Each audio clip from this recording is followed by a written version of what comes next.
Hello साथियों, आज की इस वीडियो में हम आप सभी को बताने जा रहे हैं जो 9वीं कक्षा के फर्स्ट टर्मिनल एग्ज़ाम 2023 में मैथमेटिक्स के जो पेपर पूछे गए थे उन तमाम क्वेश्चनों का सलूशन आज की इस वीडियो में हम लोग करने वाले हैं। सबसे पहले हम लोग ऑब्जेक्टिव क्वेश्चनों का सलूशन करेंगे, उसके बाद में इस क्वेश्चन में जितने भी सब्जेक्टिव सवाल पूछे गए थे उन तमाम क्वेश्चनों का सलूशन आज की इसी वीडियो में हम लोग देखने वाले हैं।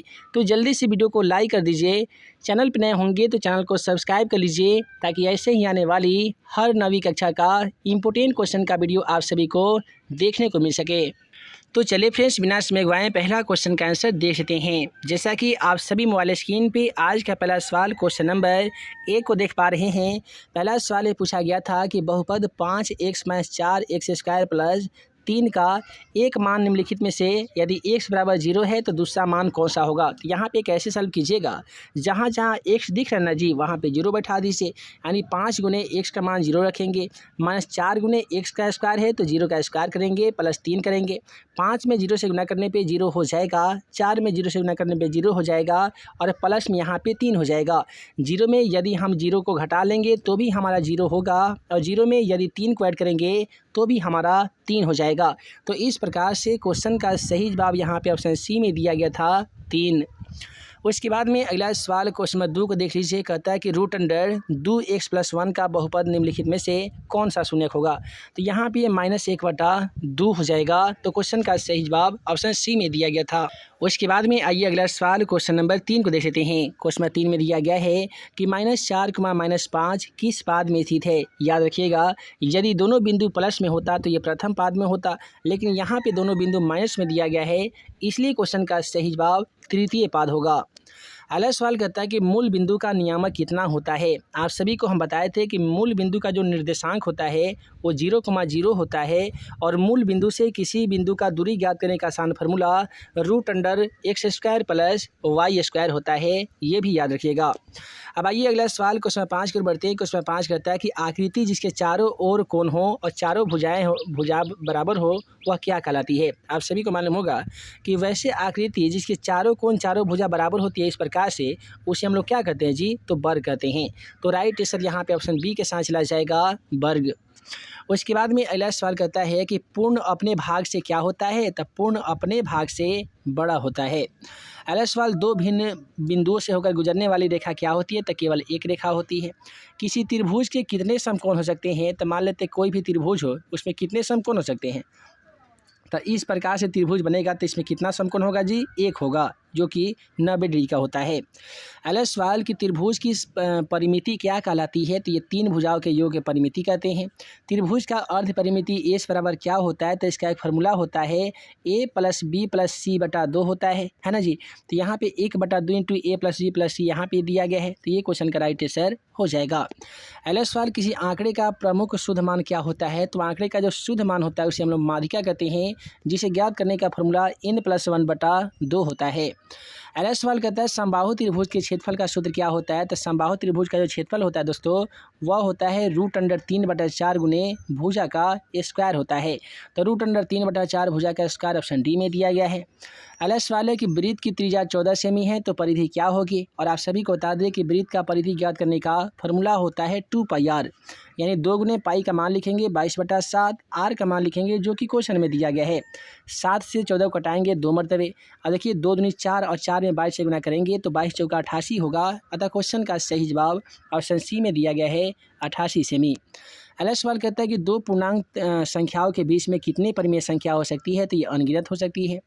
बहुपद 2 - x² प्लस x³ में x² का गुणांक क्या होगा। तो x² के पहले कोई भी संख्या नहीं दिया गया है तो हम 1 मानेंगे, लेकिन ये माइनस दिया गया है तो -1 होगा। फिर कहता है कि निम्नलिखित में से द्वितीय चतुर्थांश कौन होगा। अभी अभी हम बता रहे थे कि कोई भी बिंदु पहले प्लस बाद में माइनस हो तो ये आपका चतुर्थ चतुर्थांश में होता है, पहले माइनस बाद में प्लस हो तो ये आपका द्वितीय चतुर्थांश में होता है। तो क्वेश्चन नंबर 16 का राइट आंसर जाएगा ऑप्शन बी के साथ। अगला सवाल कहता है निम्नलिखित में से बिंदु y अक्ष स्थित है। देखिए y अक्ष क्या होता है, 0, y होता है ना जी।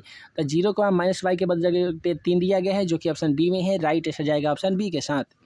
फिर कहता है कि वर्ग अंतराल 40 से 50 का निम्न सीमा क्या होगा। याद रखिएगा, निम्न सीमा पूछा जाता है तो सबसे छोटी संख्या लिखा जाता है, जो कि 50 से 40 में सबसे छोटी क्या है, 40 है।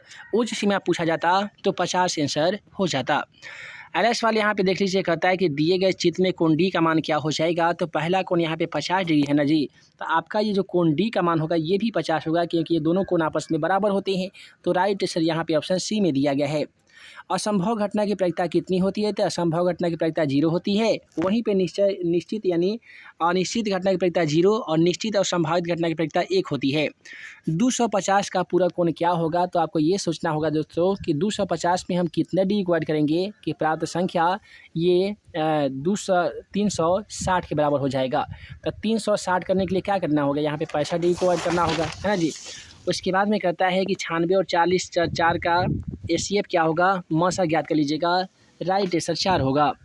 फिर कहता है कि √3 के कितने घात का गुणनखंड हो सकते हैं। तो इसका गुणनखंड कितना होगा, नहीं होगा, तो 0 हो जाएगा।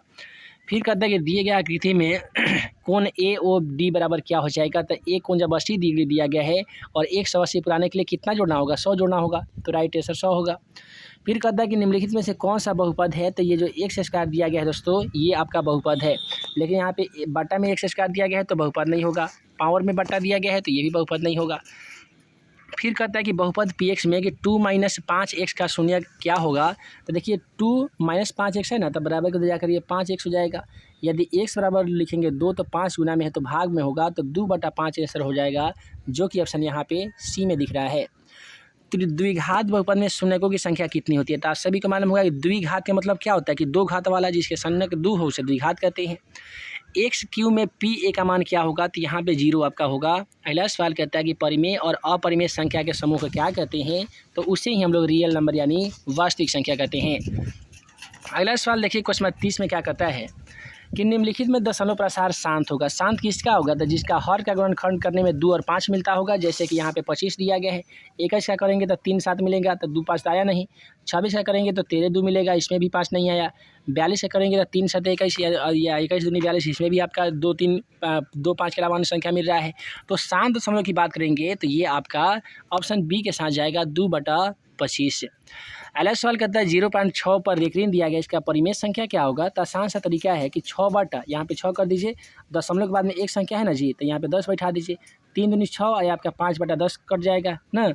तो 3/5 का है या 2/3 का है। क्वेश्चन का जो राइट आंसर जो हो जाएगा वो हो जाएगा ऑप्शन बी।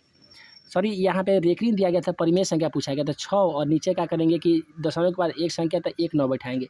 3 3 9 और 3 दूनी 6, 2/3 आंसर होगा। अगला सवाल, 2 परिमेय संख्याओं का योग क्या होता है। तो अपरिमेय संख्या होता है।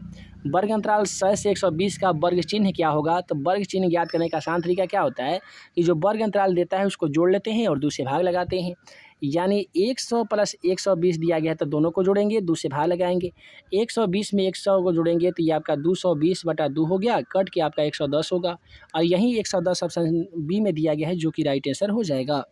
निम्नलिखित आंकड़े का परिसर क्या होगा। इतनी बड़ी संख्या दी गई है, इसमें परिसर ज्ञात करना होगा। तो परिसर ज्ञात करने का आसान फार्मूला उच्च सीमा माइनस निम्न सीमा। उच्च सीमा का मान यहाँ पे 32 दिख रहा है, निम्न सीमा यानी सबसे छोटी संख्या 4 दिख रहा है, तो घटा लेंगे तो फिर क्वेश्चन का राइट आंसर हमारा आ जाएगा 28, जो कि ऑप्शन बी में दिया गया है। निम्नलिखित में से किस घटना की प्रायिकता नहीं हो सकती है। तो याद रखिएगा, कोई भी घटना जिसका मान 1 से बड़ा हो वो घटना की प्रायिकता नहीं हो सकती है। फिर कहता है कि 3 4 5 17 x का मान 6 है, तो x का मान ज्ञात कीजिए। सिग्मा x/n वाले फॉर्मूला में बना लीजिएगा, राइट आंसर ए आ जाएगा। बहुत सारे छात्र एवं छात्राएं कर रहे हैं कि सर सब्जेक्टिव क्वेश्चन बताइए, तो आइए हम आप सभी को सब्जेक्टिव क्वेश्चन भी बता देते हैं। दोस्तों, सब्जेक्टिव क्वेश्चन की शुरुआत यहाँ से होती है। क्वेश्चन नंबर 1 से कहता है कि एक पार्क का चतुर्भुज का आकार जिसमें कोण सी का मान 90 डिग्री है, AB है 90 सेमी, BC है 12 सेमी और CD 5 AD 5 है, तो पार्क का क्षेत्रफल ज्ञात करें। इसको कैसे बनाया जाता है ऑलरेडी इसी PDF में आप सभी को बता दिया गया है। देखिए यहाँ पे आपको पेन पेंसिल के द्वारा ये सभी क्वेश्चन का सलूशन किया गया है। तो यदि आप इस PDF को डाउनलोड करना चाहते हैं तो इसी वीडियो के डिस्क्रिप्शन बॉक्स में हमारे व्हाट्सएप ग्रुप का लिंक दे दिया गया है। उस व्हाट्सएप ग्रुप वाले लिंक पर क्लिक करके व्हाट्सएप ग्रुप से ज्वाइन भी हो सकते हैं और साथ ही 9वीं और 10वीं कक्षा का तमाम क्वेश्चन का PDF भी फ्री में डाउनलोड कर सकते हैं। साथ ही हमारे वेबसाइट questionforexam.com पे भी जाकर इस PDF को डाउनलोड कर सकते हैं। टेलीग्राम का भी लिंक वीडियो में के डिस्क्रिप्शन बॉक्स में दिया जा चुका है, उसको भी ज्वाइन करके आप आसानी तरीके से पीडीएफ को ले सकते हैं। और साथ ही वीडियो को लाइक कीजिए, अपने दोस्तों के साथ शेयर कर दीजिए और चैनल पर नए होंगे तो चैनल को ज़रूर सब्सक्राइब कीजिए, ताकि ऐसे ही आने वाली हर नवी कक्षा का टर्मिनल का एग्ज़ाम पेपर से संबंधित तमाम इंपॉर्टेंट क्वेश्चन का वीडियो आप सभी को देखने को मिल सके। तो मिलते हैं एक नए वीडियो में नए वीवीआई क्वेश्चन के साथ। तब तक के लिए आप सभी को वीडियो देखने के लिए बहुत बहुत धन्यवाद।